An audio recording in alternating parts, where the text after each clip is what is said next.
alegria e satisfação que cumprimentamos os nossos amigos e irmãos do portal Escola Dominical com a gloriosa paz de nosso Senhor e Salvador Jesus Cristo.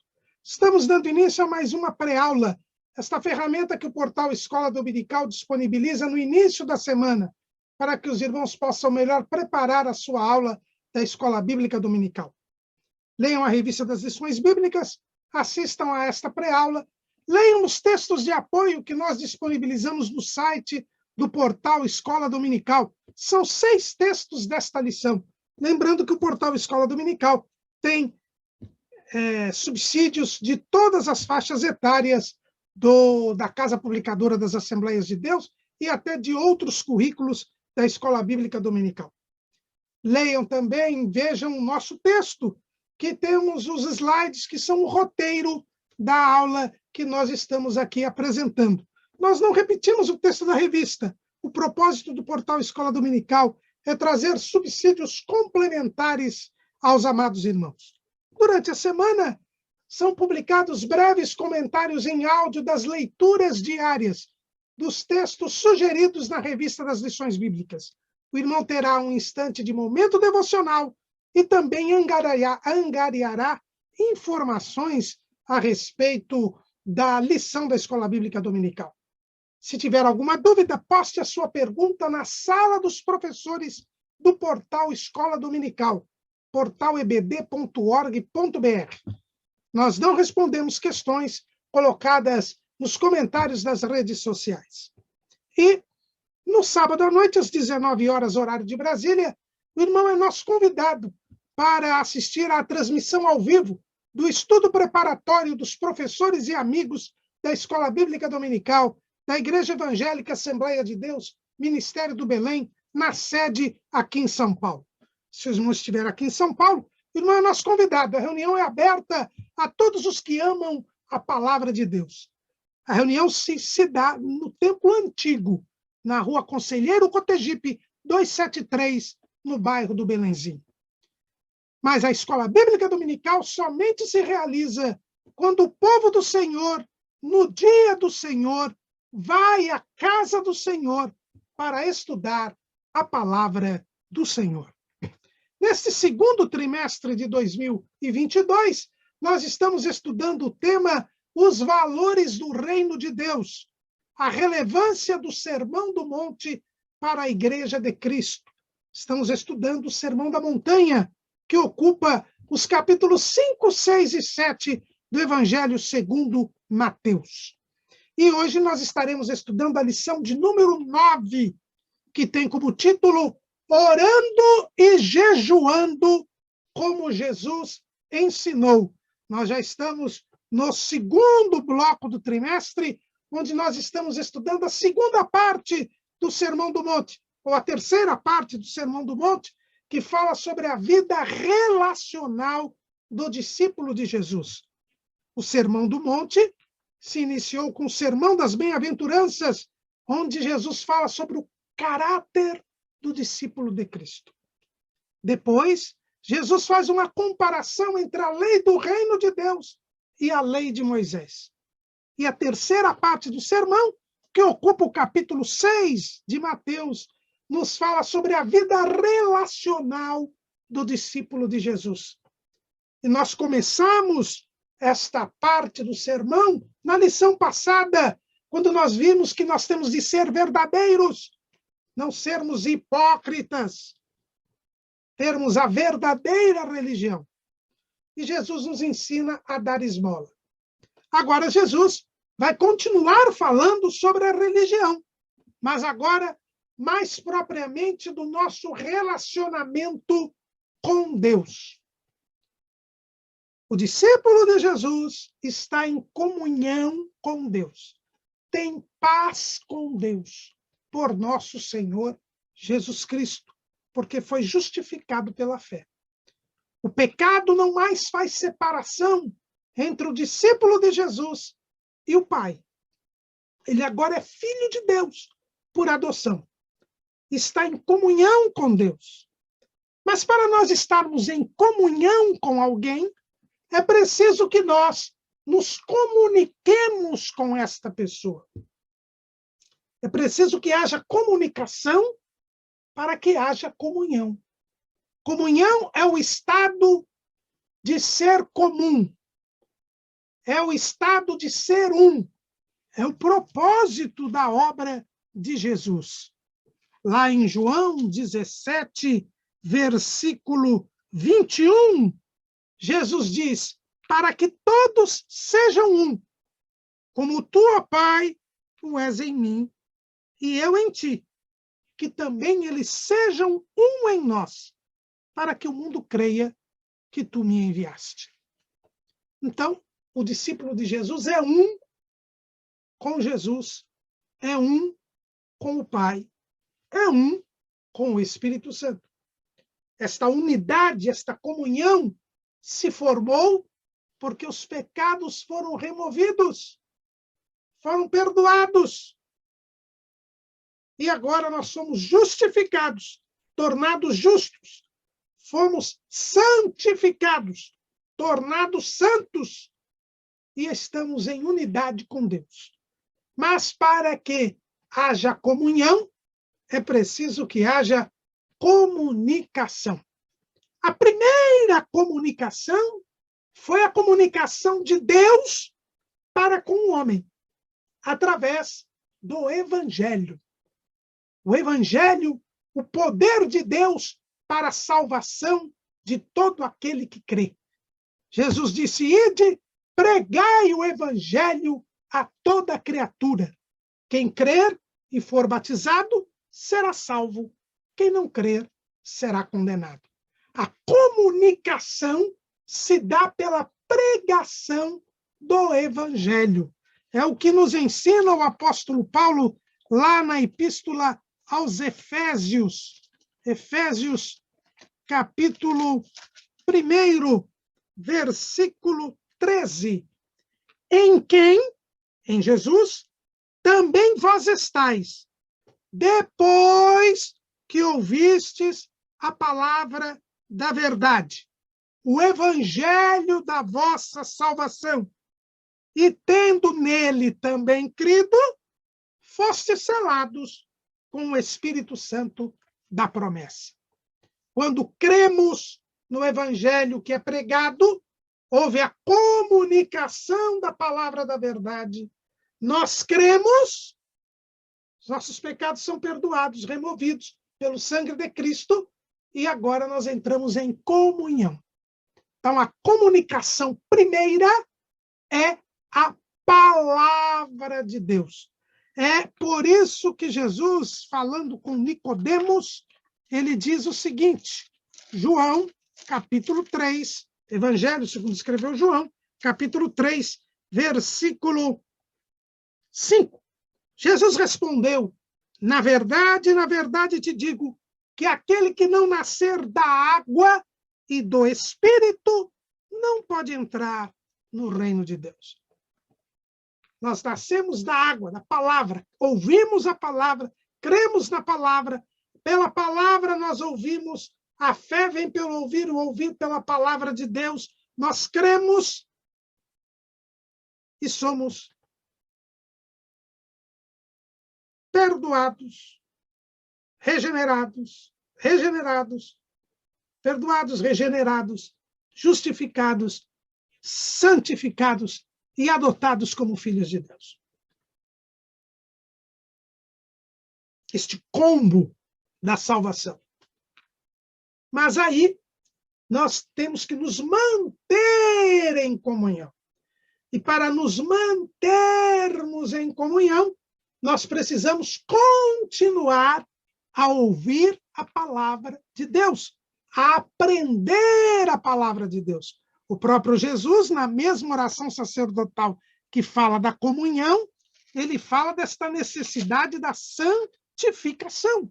João 17, 17. Santifica-os na verdade, a tua palavra é a verdade. Eu preciso continuar ouvindo a palavra de Deus. O próprio Jesus, ele mesmo que mandou pregar o evangelho, também mandou ensinar a palavra. Mateus, capítulo 28, versículos 19 e 20.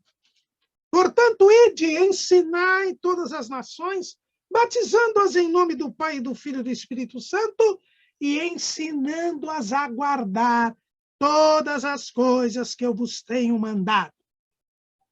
Então, eu preciso ensinar a palavra, porque através do ensino da palavra, eu prossigo na santificação, a chamada santificação progressiva, que nos levará até a glorificação, que é o final do processo da salvação.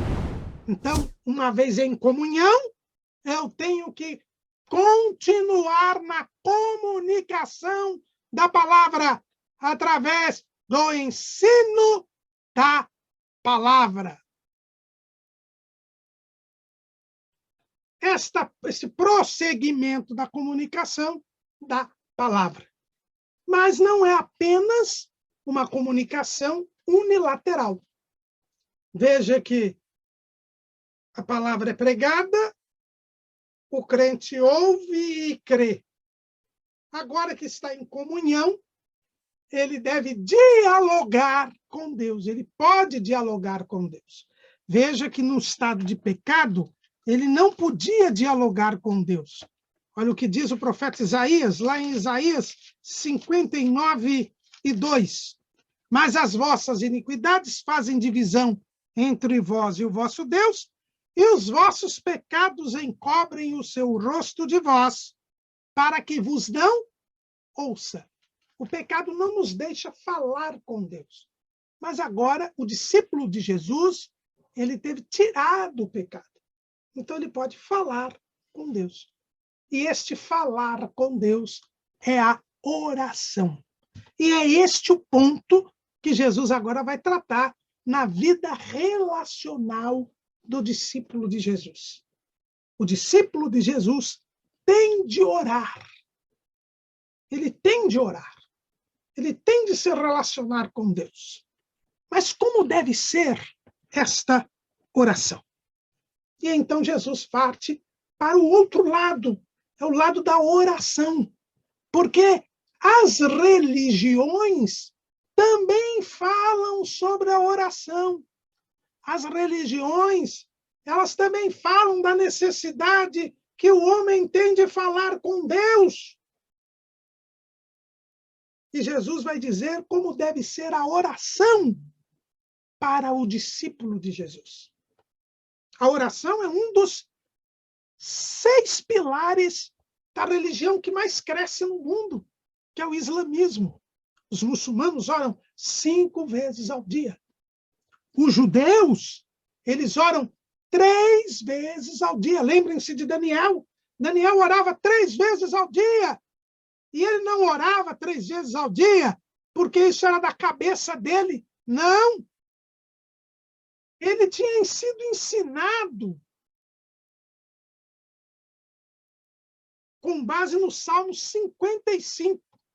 Salmo 55, Salmo de Davi, um salmo didático de Davi, um masquil. Salmo 55, versículo 17. De tarde e de manhã e ao meio-dia orarei e clamarei, e ele ouvirá a minha voz. Os judeus oravam 3 vezes ao dia. Até hoje, eles oram as 3 orações. A oração da manhã, a oração do meio-dia e a oração da tarde. Até hoje, nós temos isso entre os judeus, né? As 3 orações. A oração da manhã, que eles chamam de shaharit, a oração do meio-dia, que é minhá, e a oração da tarde, a oração do final da tarde, do começo da noite, que é arvit. Até hoje, os judeus observam essas 3 orações.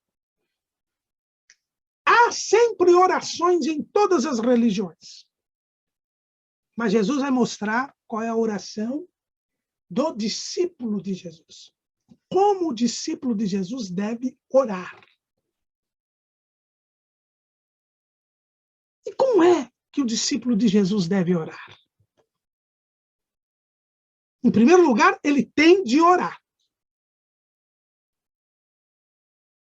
E diz o apóstolo Paulo, lá em 1 Tessalonicenses, capítulo 5, versículo 17. Orai sem cessar. Então, temos que ter uma oração contínua. E nós vamos encontrar Jesus orando sempre. Ele orava tanto que os discípulos pediram para que ele ensinasse a orar. Porque ele tinha testemunho de uma vida de oração. Veja o que está escrito lá em Lucas, capítulo 11, versículo 1. E aconteceu que, estando ele a orar num certo lugar, quando acabou, lhe disse um dos seus discípulos: Senhor, ensina-nos a orar, como também João ensinou aos seus discípulos. Veja que Jesus tinha uma vida de oração que foi percebida pelos seus discípulos, ou seja, ele orava constantemente, é o que Paulo diz aqui em 1 Tessalonicenses 5,17. E Jesus tinha uma vida de oração tão presente que um dos seus discípulos pediu que Jesus os ensinasse a orar. E ele realmente ensinou a orar. Porque ele era um homem de oração. De modo que ele tinha moral para poder ensinar os discípulos a orar. E como nós devemos ser imitadores de Jesus, nós devemos também ter uma vida de oração. Aí Jesus ensina os seus discípulos a orar. E ele diz assim: e quando orares, Mateus 6:5, não sejas como os hipócritas, pois se comprazem em orar em pé nas sinagogas e às esquinas das ruas, para serem vistos pelos homens. Em verdade vos digo que já receberam o seu galardão. Mas tu, quando orares, entra no teu aposento e, fechando a tua porta, ora a teu pai que vê o que está oculto, e teu pai que vê o que está oculto te recompensará. Então, aqui Jesus praticamente repete o ensino que já havia dado com relação à esmola. A oração também não podia servir de ostentação de santidade. A oração também não podia servir como um meio para que a pessoa fosse glorificada pelas outras. Tivesse aí louvada a sua santidade, a sua devoção. Se fizesse isto, seria galardoado pela recompensa humana, seria galardoada pelo galardão humano, receberia o louvor humano. Lembrando que já dissemos na lição passada, o que Charles Spurgeon diz, que Deus paga bem. Por pagar bem, não paga duas vezes. Ele só paga uma vez. Se alguém ora para ser visto pelos homens, ele recebe o galardão humano. Vai ser considerado um homem santo, um homem devoto, um homem ou uma mulher de oração, e fica por isso mesmo, sem nenhum valor diante de Deus. Não podemos usar a oração para sermos vistos pelos homens. A oração não é um meio de autopromoção. A oração é um diálogo com Deus. É uma comunicação com Deus. É um meio de santificação. Nós oramos porque precisamos manter comunhão com Deus. E tomamos a iniciativa de nos comunicar com Deus para mantermos comunhão com Ele. A oração nos santifica. A oração não mostra que somos santos. Há uma inversão aí. E é o hipócrita. O hipócrita que quer ser visto pelos homens é alguém que quer dizer, sou santo, por isso oro a Deus. Ou seja, não estou nem aí com Deus. Eu já sou santo. E quando eu falo com Deus como um favor que eu dou a Deus. Porque eu sou santo. E as pessoas vão dizer que eu sou santo. E eu me contento com o que as pessoas dizem. Eu não oro a Deus porque preciso de Deus. Porque preciso conversar com Deus para me santificar. Então, estou usando da oração como um subterfúgio para a minha glorificação. Como um atestado da minha santidade, da minha superioridade espiritual. Continuo crendo na mentira satânica de que eu não preciso de Deus, que eu sei o que é o bem e o que é o mal. Irmãos, isso é muito profundo, porque muitos que cristãos se dizem ser, muitos que estão nas nossas igrejas, não seguem este princípio de Jesus. Usam a oração para se autopromover, para serem considerados mais santos do que os outros, para serem louvados e reconhecidos no meio do povo de Deus. Não há dúvida alguma que alguém que se dedique, que tenha uma vida de oração, é alguém que alcança maior santificação. É alguém que é mais abençoado por Deus.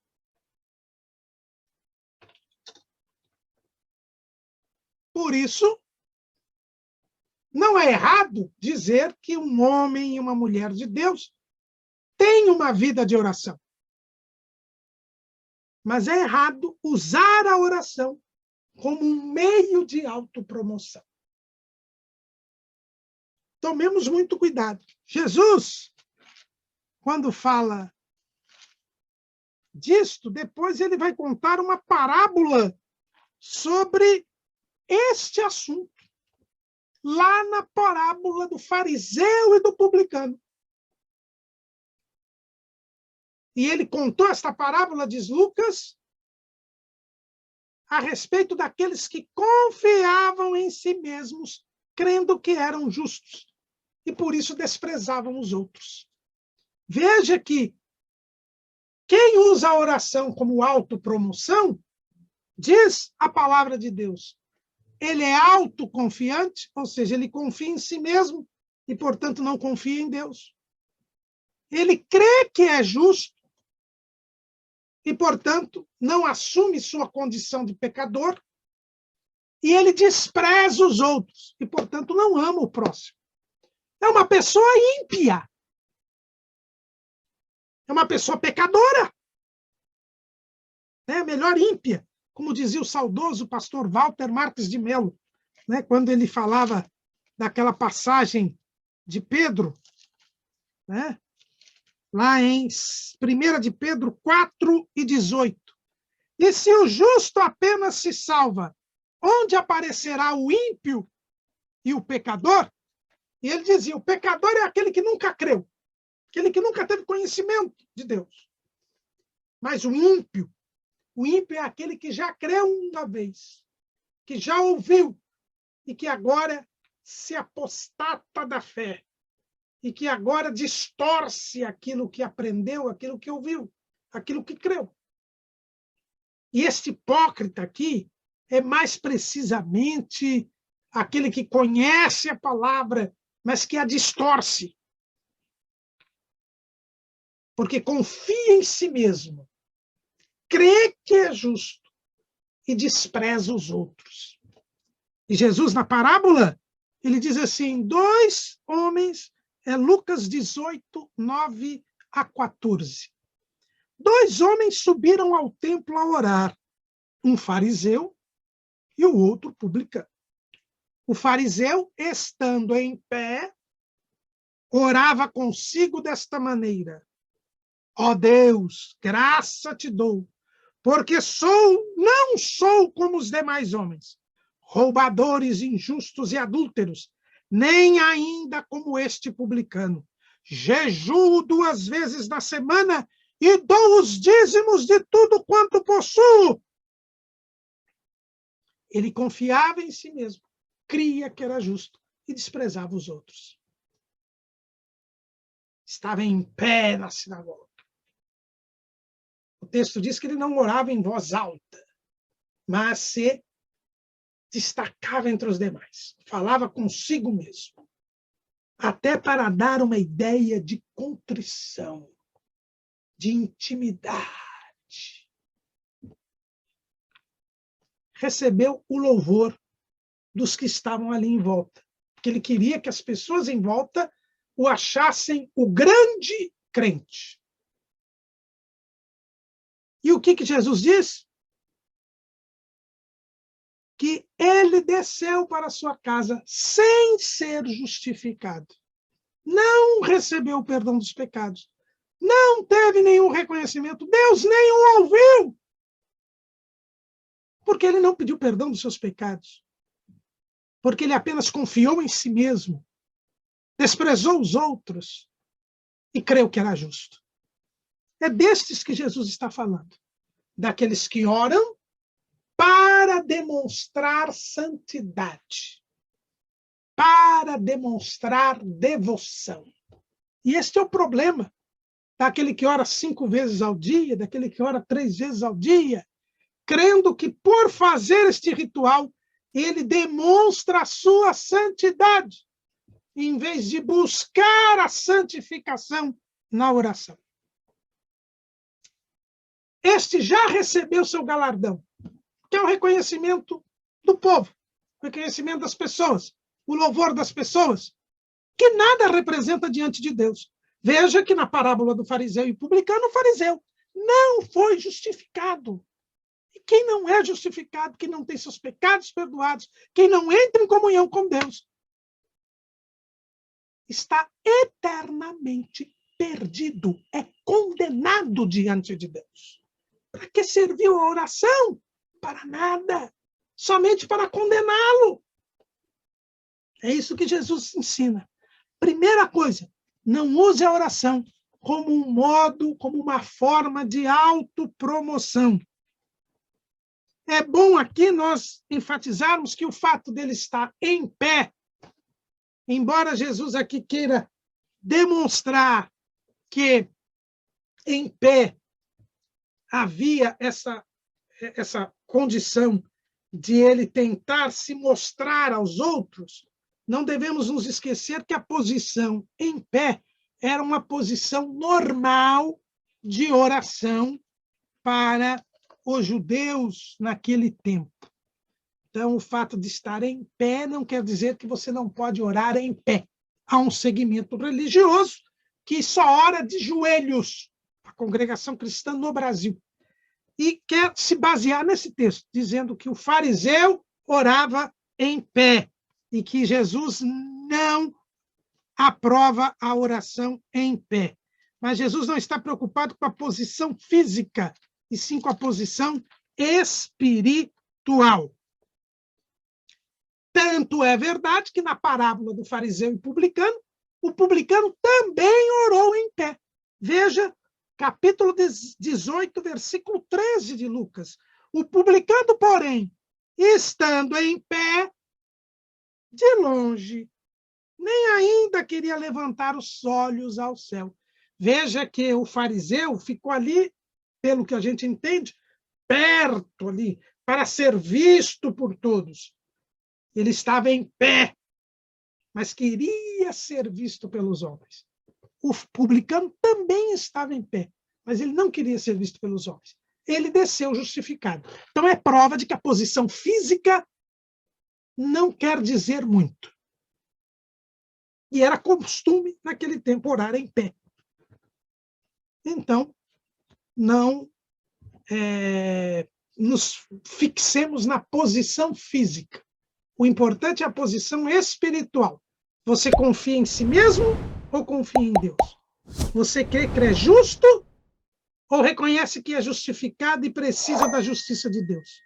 Você despreza os outros ou considera os outros superiores a si mesmo e considera alguém que é pobre de espírito e necessitado e dependente de Deus? É isto que Jesus quer que nós aprendamos. Na oração, nós não devemos usar para autopromoção. Bem ao contrário. Quando oramos, temos de ter a convicção de que estamos orando porque precisamos nos comunicar com Deus. Precisamos da misericórdia e da graça de Deus para continuarmos em comunhão com Ele. Nós devemos orar, diz Jesus, sem ser vistos pelos homens. É por isso que Jesus diz, quando orares, fecha a tua porta, teu aposento, e ora a Deus em secreto. Isso não quer dizer que nós não podemos orar junto com as outras pessoas. O publicano da parábola estava no templo, orando, com milhares de pessoas, e foi ouvido. Eu não preciso me separar de todos para orar. Posso orar junto com os outros. O que eu não quero e não posso é querer ser visto pelos homens, é querer aparecer, é querer me promover com a oração. Agora, Jesus ensina algo importante aqui. A oração exige uma intimidade com Deus. Eu não posso orar vendo série na Netflix. Eu não posso orar no celular. Eu não posso orar prestando atenção nas coisas que estão acontecendo no templo. Eu tenho que estar com a mente, o corpo, a alma e o espírito voltados para Deus. Eu preciso me separar dos outros espiritualmente para estar com Deus. Não é possível que eu ore a Deus fazendo outras coisas. E aí, nós devemos já observar a questão do jejum. Nós vamos falar um pouquinho de jejum, mas veja que o jejum é um reforço à oração. Então, se o jejum é um reforço à oração, e a oração é o momento em que nós devemos estar mental, espiritual, psíquica, física, mente, voltados a Deus, eu não posso ficar jejuando num ambiente extremamente agitado e sem um mínimo de separação do ambiente onde nós estamos. Então, cuidado com isso. Deus ouvirá a nossa oração e nos recompensará. Não precisa você fazer propaganda da sua oração.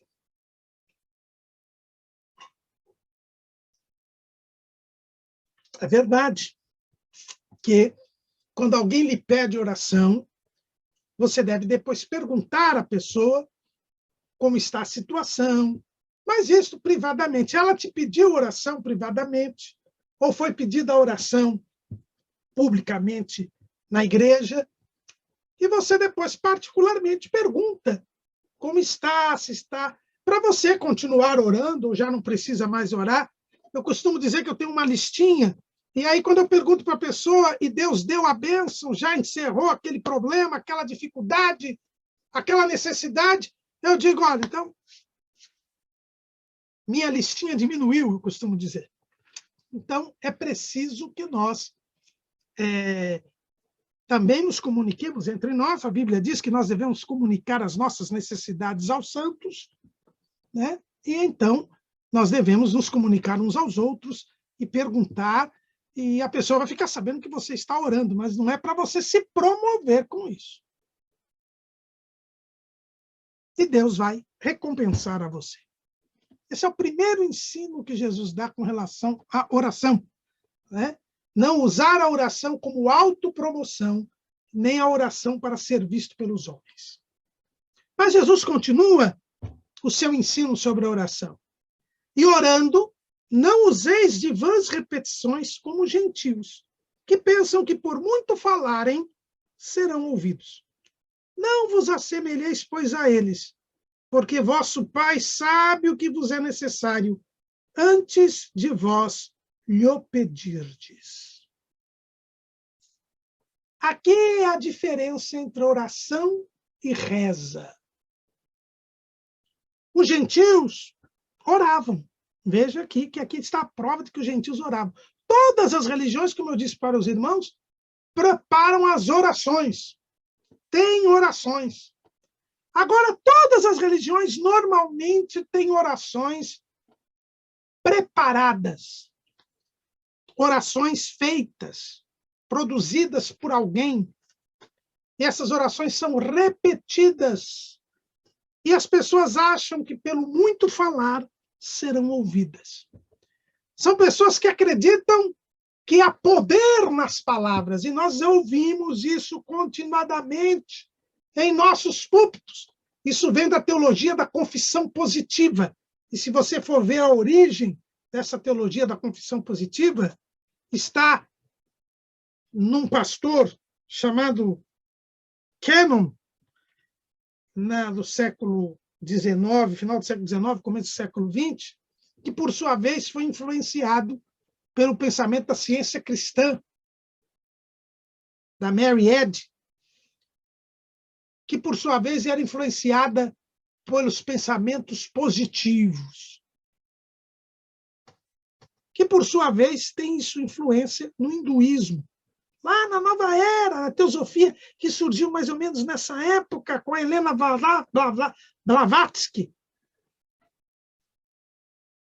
é a ideia de que existem palavras mágicas, palavras que movimentam o mundo espiritual, palavras que determinam a ação divina.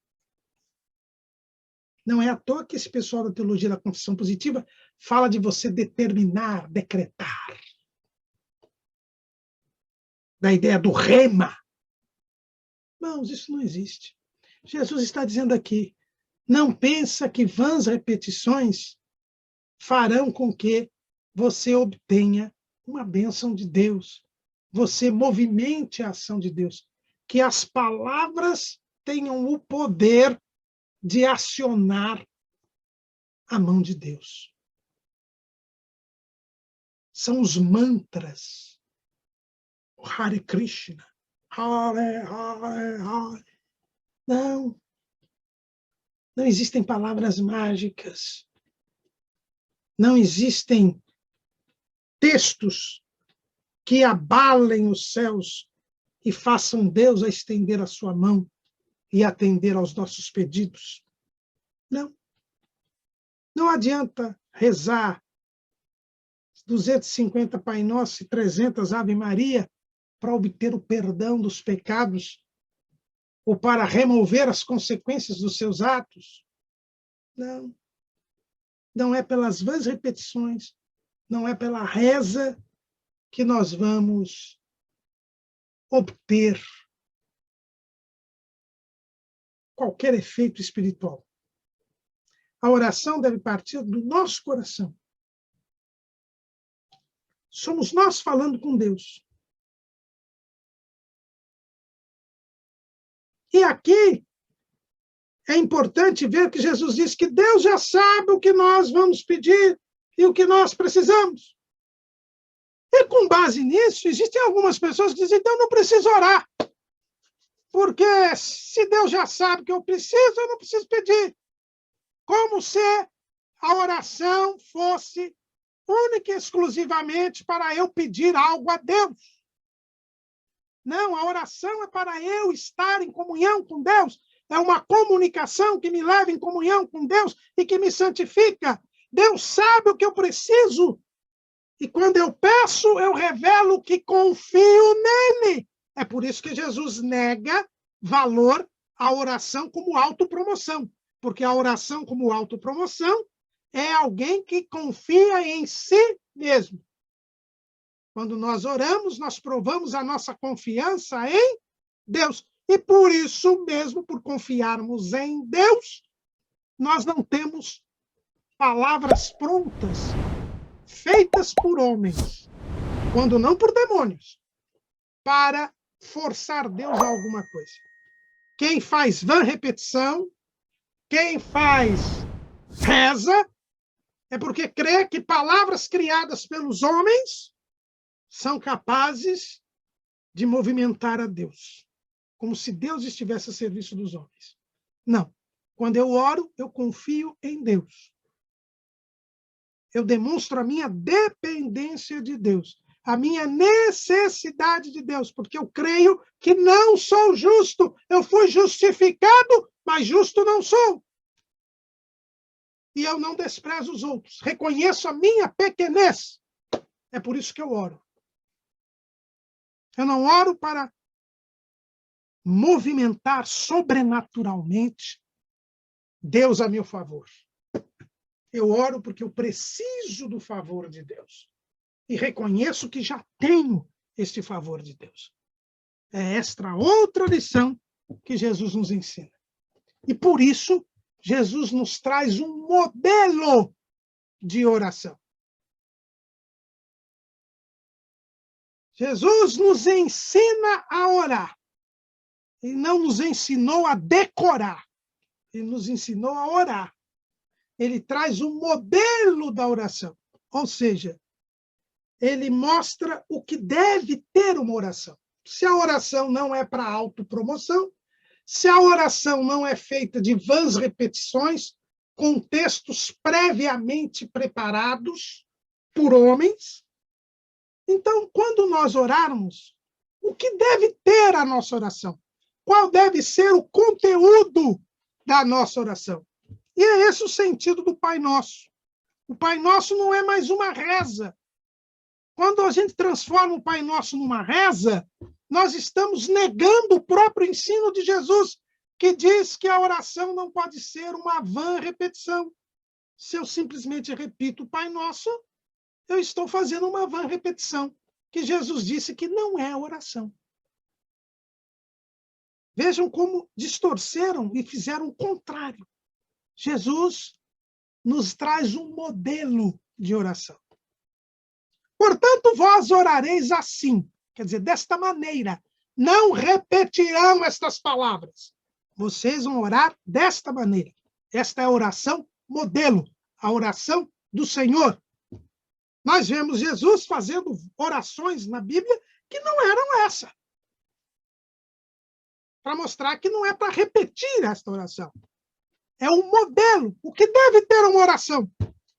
Pai nosso que estás nos céus, santificado seja o teu nome. Então veja que a primeira coisa que nós devemos aprender é que nós devemos orar ao Pai. Eu tenho me preocupado com o que eu tenho visto em muitos lugares. Em muitos lugares as pessoas oram em nome do Pai, do Filho e do Espírito Santo. Onde vocês aprenderam isso? Em nome do Pai, do Filho e do Espírito Santo é o batismo. É a fórmula do batismo. A oração se faz ao Pai. Jesus ensinou. Pai nosso que estás nos céus.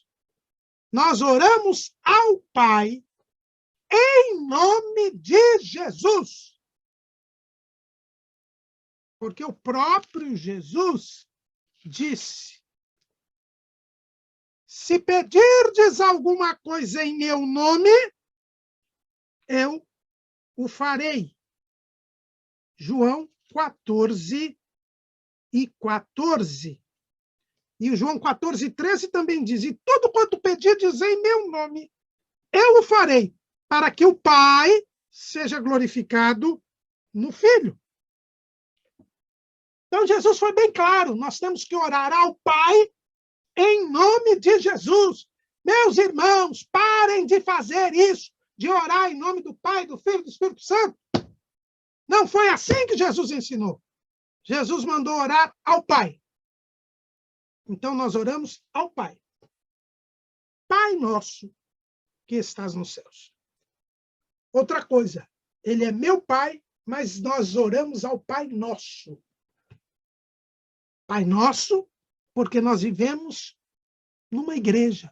Nós somos membros do corpo de Cristo e seus membros em particular. Para nos dirigirmos a Deus, Jesus já ensinou aqui no Sermão do Monte. Nós temos que estar em comunhão com o irmão. É por isso que, se você tem uma oferta diante do altar, você primeiro concilia com o teu irmão, para depois apresentar a oferta a Deus. Porque ele é Pai nosso. Pai nosso. Nós oramos a Deus, sabendo que somos membros, em particular, do corpo de Cristo. Isso já não nos faz esquecer os irmãos. Isso já mostra a dimensão intercessória que toda oração deve ter.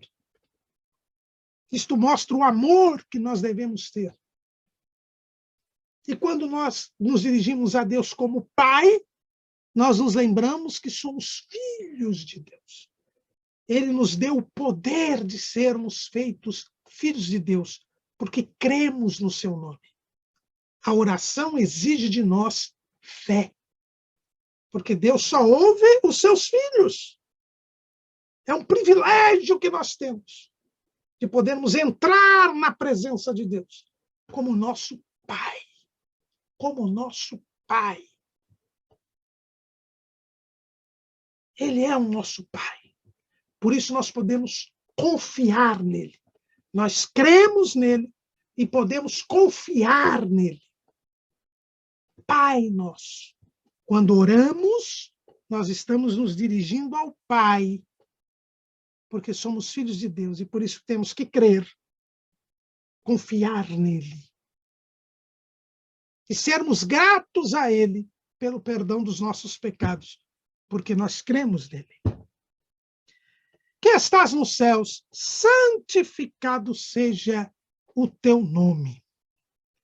Veja que o nome de Deus é santificado quando nós oramos a Deus.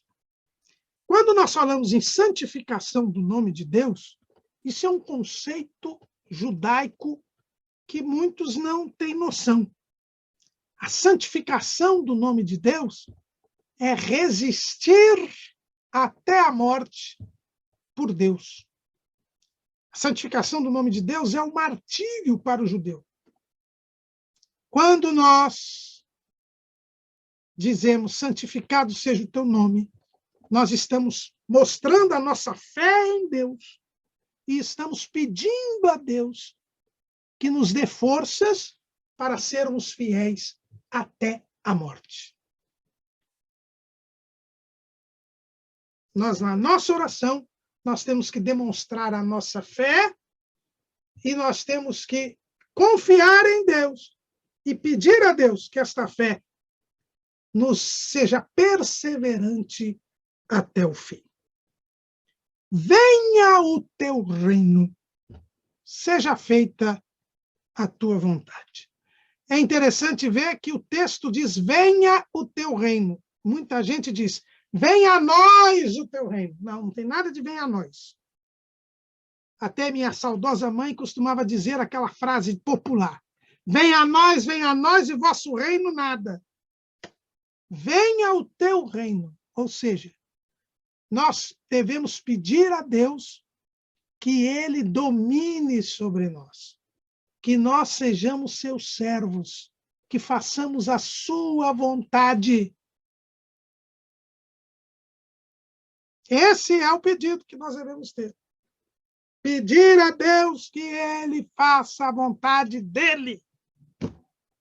Como é diferente esta oração que Jesus está nos ensinando da oração de muitos que estão aí colocando Deus contra a parede, exigindo de Deus, determinando, decretando. Isso não é oração, irmãos. A oração que Jesus nos ensinou nos coloca em submissão a Deus. Seja feita a tua vontade, assim na terra como no céu. Na oração, nós devemos estar dispostos a cumprir a vontade de Deus. Começando de nós. No céu, a vontade dele já é feita. Mas nós temos que estar dispostos a fazer a vontade de Deus. Temos liberdade para pedir o que quisermos. No próprio Sermão do Monte, Jesus diz: pedi, pedi, dar-se-vos-á. Buscai e encontrareis. Batei e abre-se-vos-á. Está lá em Mateus 7,7. Nós temos liberdade para pedir o que quisermos. Somos filhos. Mas somos servos. A vontade é a de Deus. Foi o que Jesus orou lá no jardim do Getsêmani. Passa de mim este cálice, mas que não se faça a minha, mas a tua vontade. Jesus pediu para não morrer, porque isso era contra a própria natureza humana. Nenhum de nós quer morrer. E ele, por não ter pecado, não devia morrer mesmo. Mas ele colocou a sua vontade à disposição da vontade de Deus. E a resposta do Pai foi: não, você vai morrer. E ele se levanta dali para ser preso pelos soldados do sumo sacerdote que eram trazidos por Judas Iscariotes. Essa é a disposição nossa. Nós devemos orar a Deus, demonstrando a nossa confiança em Deus, demonstrando a nossa consciência de que somos membros, em particular, do corpo de Cristo, dispostos a ser fiéis até a morte, querendo que Deus domine sobre nós e que a vontade dele seja feita. Aí nós vemos que a oração prossegue dizendo que nós devemos: o pão nosso de cada dia nos dá hoje. Não somos do mundo, mas estamos no mundo. Nós já vimos que somos desapegados às coisas materiais, mas nós necessitamos delas. Por isso, nós devemos pedir a Deus que nos dê o pão de cada dia, hoje. Veja como Jesus é perfeito. Ele acabara de ensinar os seus discípulos, né, a amarem o próximo, e acabara de ensinar os discípulos a ser perfeitos. E aqui ele vai dizer: olha, peça o pão de cada dia. Você precisa, não fique ansioso pelo que vai acontecer amanhã, porque no prosseguimento do sermão, isso nós vamos ver na próxima aula, nós vamos ver que Jesus nos ensina o quê? Que nós não devemos nos inquietar pelo dia de amanhã. Confiemos em Deus pelo dia de hoje. Peçamos a porção de hoje. Deus sabe que nós precisamos das coisas materiais. Então, confiemos em Deus e peçamos a Ele que nos conceda. Mas o pão cotidiano, o pão de cada dia, o pão de hoje. Não é pecado pedir coisas materiais. Nós precisamos delas. Mas não vamos buscar o enriquecimento, nem a segurança para o futuro. Basta cada dia o seu mal. Também devemos pedir perdão a Deus. Perdoa-nos nossas dívidas, assim como nós perdoamos aos nossos devedores. Nós temos dívidas para com Deus. Nós pecamos por acidente. Somos imperfeitos. Não correspondemos às exigências de Deus. E Deus está pronto para perdoar. Não é assim que ele diz lá, através do profeta Isaías? Isaías capítulo 55, versículo 6. Buscai ao Senhor enquanto se pode achar. Invocai-o enquanto está perto. Deixe o ímpio seu caminho e o homem maligno os seus pensamentos, e se converta ao Senhor, que se compadecerá dele. Torne para o nosso Deus, porque grandioso é em perdoar. Deus é perdoador. Peçamos sempre perdão pelas nossas faltas. Mas aqui há uma condicionante, e condicionante importante. Porque Jesus já ensina outra coisa, além da oração, também sobre o perdão. Perdoa as nossas dívidas, assim como nós perdoamos aos nossos devedores. E é impossível deixarmos de lembrar da parábola do credor incompassivo. Aquele que não se compadece do seu conservo. Ele devia uma dívida impagável para o rei. O rei perdoou a dívida. Mas depois, ele encontra o seu devedor, que lhe devia 100 dinheiros. E ele cobra aquele homem. E como aquele homem não tinha o que pagar, ele lança o homem na prisão. Quando o rei fica sabendo disso, revoga o perdão que havia dado. Essa é a situação de nós. Quando nós oramos, nós devemos pedir perdão a Deus. Deus é grandioso em perdoar, mas devemos lembrar que só seremos perdoados se perdoarmos. É o que Jesus diz lá em Mateus 6:15. Se, porém, não perdoardes aos homens as suas ofensas, também vosso Pai vos não perdoará as vossas ofensas. Não há lugar, nós já estudamos aqui, nesse trimestre, para mágoas, ressentimentos, rancores no coração do cristão. Se o cristão tiver mágoa, ressentimento e rancor e não perdoar quem lhe ofendeu, ele simplesmente não será perdoado por Deus. E em não sendo perdoado por Deus, ele será lançado no inferno. Porque sem o perdão de Deus, você não vai para o céu. Você vai trocar uma dívida de 100 dinheiros pela dívida impagável como credor incompassivo? Esperamos que não. Esperamos que você não faça uma coisa dessa. Mas muitos têm feito, por causa da sua honra, por causa da sua reputação perante os homens, está arriscando o seu nome do livro da vida. A parábola do credor incompassivo se encontra em Mateus, capítulo 18, versículos 23 a 35. Veja a conclusão da parábola. Versículo 32. Então o seu senhor, chamando-o à sua presença, disse-lhe: servo malvado, perdoei-te toda aquela dívida, porque me suplicaste. Não devias tu igualmente ter compaixão do teu companheiro, como eu também tive misericórdia de ti? E indignado, o seu senhor o entregou aos atormentadores, até que pagasse tudo o que devia. Assim vos fará também meu Pai Celestial, se do coração não perdoardes cada um a seus irmãos, a seu irmão, as suas ofensas. Como a dívida era impagável, porque na parábola diz que ele devia 10.000 talentos,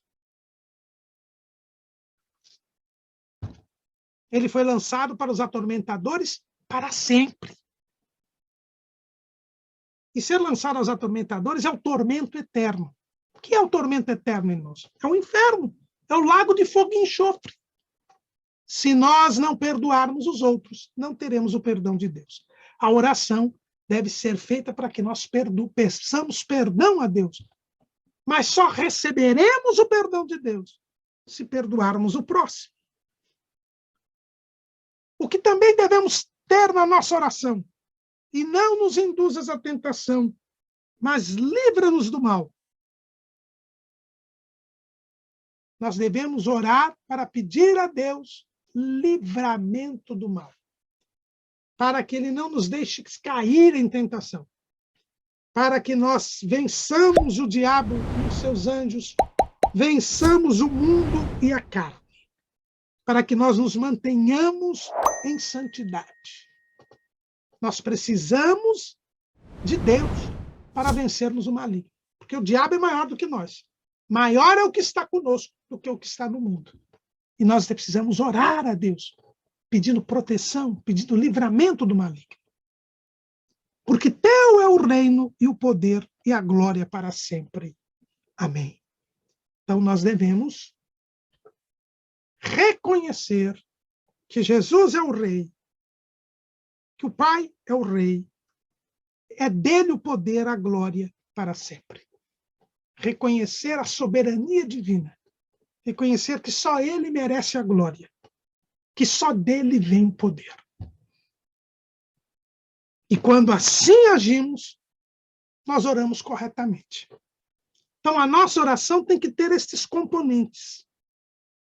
Não é para repetir estas palavras, mas é para reconhecer, nos dirigirmos ao Pai, demonstrarmos fé, demonstrarmos submissão, demonstrarmos fidelidade, demonstrarmos vontade de fazer a vontade de Deus, confiarmos em Deus para o suprimento das nossas necessidades materiais, sem ansiedade, sem preocupação, pedirmos perdão pelas nossas faltas, sendo perdoadores, pedirmos o livramento do mal e reconhecermos a soberania, a glória e o poder de Deus. Este é o ensino de Jesus quanto à oração. Mas Jesus também fala sobre o jejum. E o jejum é um reforço à oração. O jejum também era usado pelos fariseus para ostentação, para autopromoção. Veja que quando lemos aqui a parábola do fariseu e do publicano, nós vimos que o fariseu dizia: jejuo 2 vezes por semana. Toda terça-feira e toda quinta-feira, os fariseus jejuavam. O jejum já era usado como ostentação, como demonstração de uma falsa espiritualidade desde antes do cativeiro. O profeta Isaías já foi usado por Deus para censurar este falso jejum. O falso jejum, o profeta Isaías já estava negando, censurando, reprovando esta prática dos religiosos judeus. Lá em Isaías, capítulo 58, o profeta diz assim: clama em alta voz, não te detenhas. Levanta a voz como a trombeta e anuncia ao meu povo a sua transgressão e à casa de Jacó os seus pecados. Versículo 3, dizendo: por que jejuamos nós e tu não atentas para isso? Por que afligimos a nossa alma e tu não o sabes? Eis que no dia em que jejuais, achais o vosso próprio contentamento e requereis todo o vosso trabalho. Eis que para contendas e debates jejuais, e para dar punhadas impiamente, não jejueis como hoje, para fazer ouvir a sua voz, a vossa voz no alto. Seria este o jejum que eu escolheria: que um homem um dia aflija a sua alma, que incline a cabeça como um junco e estenda debaixo de si pano de saco grosseiro e cinza? Chamarias tu a isso jejum e dia aprazível ao Senhor? Porventura não é este o jejum que escolhi? Que soltes as ligaduras da impiedade, que desfaças as ataduras do jugo, e que deixes livres os quebrantados e que despedaces todo o jugo?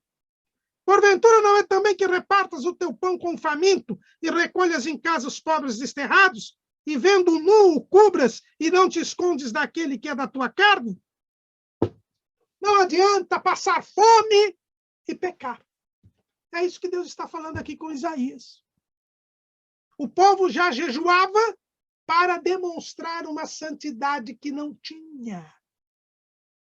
Continuava pecando, mas deixava de comer. E achava que com isso Deus iria abençoá-lo. Há pessoas que jejuam, mas não deixam a vida de pecado. Jejuam para aparecer, para mostrar santidade. Esse jejum não tem nenhum valor. Mas veja que o povo não se emenda. Depois do cativeiro, eles cometeram o mesmo erro. E agora Deus usa o profeta Zacarias para censurar este falso jejum, este jejum de aparência, este jejum que é apenas não comer para ostentar, para autopromover uma santidade. Veja ali, Zacarias, capítulo 7. Aconteceu, pois, no ano 4º do rei Dario, que a palavra do Senhor veio a Zacarias, no dia 4º do 9º mês em Quisleu, quando de Betel foram enviados Sarezer e Regem-Meleque e os seus homens para suplicarem o favor do Senhor. Disseram aos sacerdotes que estavam na casa do Senhor, dos exércitos, e aos profetas: chorarei eu no 5º mês, separando-me como tenho feito por tantos anos? Então a palavra do Senhor dos exércitos veio a mim, dizendo: fala a todo este povo desta terra e aos sacerdotes, dizendo: quando jejuastes e pranteastes no 5º e no 7º mês, durante estes 70 anos, jejuastes vós para mim, mesmo para mim? Ou quando comestes e quando bebestes, não foi para vós mesmos que comestes e bebestes? Jejuavam para autopromoção, para mostrar santidade. E é um jejum que existe até hoje. No 9º mês,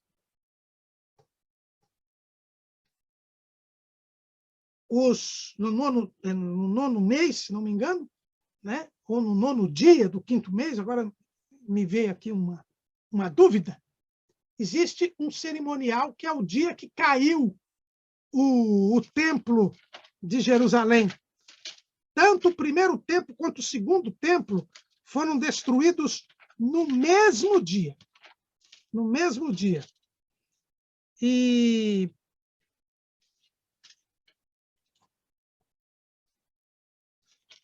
portanto, neste dia, que é o dia da queda dos 2 templos, o povo jejua, chorando a destruição de ambos os templos. Né?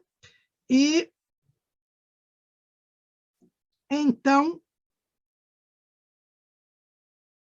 no mês 4º, no 9º dia do mês 4º do calendário de Judá, que é o mês de Av, no 9 do mês de Av, nós vemos a destruição dos 2 templos. E o povo, então, começou a jejuar, já na destruição do primeiro templo. E eles, quando eles voltaram e reconstruíram o templo, disseram para a gente continuar jejuando, lamentando a queda do primeiro templo. E Deus disse: olha, esse jejum vocês jejuaram para mim ou para vocês? Foi para vocês. E os fariseus continuavam com esta prática, como eu disse para os irmãos, jejuando 2 vezes por semana. E Jesus disse, Mateus 6,16, e quando jejuardes, não vos mostrais contristados como os hipócritas, porque desfiguram o rosto para que aos homens pareça que jejuam. Em verdade vos digo que já receberam o seu galardão. Porém, tu, quando jejuares, unge a cabeça e lava o rosto, para não pareceres aos homens que jejuas, mas sim a teu pai que está em oculto. E teu pai que vê o que está em oculto te recompensará. Também o mesmo princípio da esmola e da oração, agora no jejum. O jejum a gente sempre faz junto à oração. Não é apenas parar de comer sem propósito. Você jejua por causa de um pedido seu de oração, por causa de um objetivo, pedindo a intervenção de Deus. Então você reforça a sua oração com o jejum. demonstrando ali uma certa urgência para o atendimento da necessidade. E então você jejua. Mas neste propósito, o jejum é um reforço à oração. E assim como a oração é feita em segredo, sem ostentação, o jejum também é feito em segredo, sem ostentação.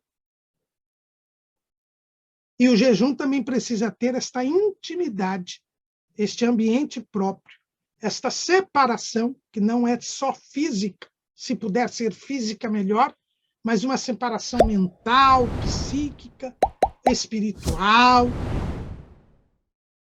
Então, eu, por exemplo, quando estou trabalhando aqui, nesta sala aqui, que é o meu escritório, em casa, trabalhando no home office, mesmo estando envolvido aqui com o trabalho, eu posso jejuar, porque eu estou aqui trabalhando, mas voltado para aquele propósito, orando e jejuando.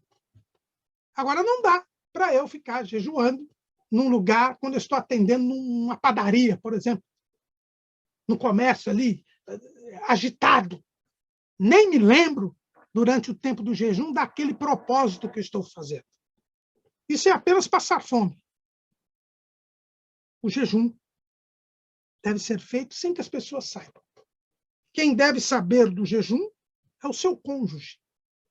Porque no jejum do casado, há abstinência de relações sexuais durante o período do jejum, e o cônjuge precisa saber e concordar com isto. Fora isto, não deve haver nenhuma propaganda. E hoje em dia, o que mais a gente vê é pregador, é líder religioso, dizendo: estou orando por você no monte, estou jejuando, eu estou aqui depois de 5 dias de jejum. Esse jejum não vale nada, porque é feito para autopromoção, como faziam os hipócritas religiosos dos dias de Jesus. É assim que deve ser a vida religiosa dos discípulos de Jesus, na oração, no perdão e no jejum. Você tem orado e jejuado como Jesus ensinou?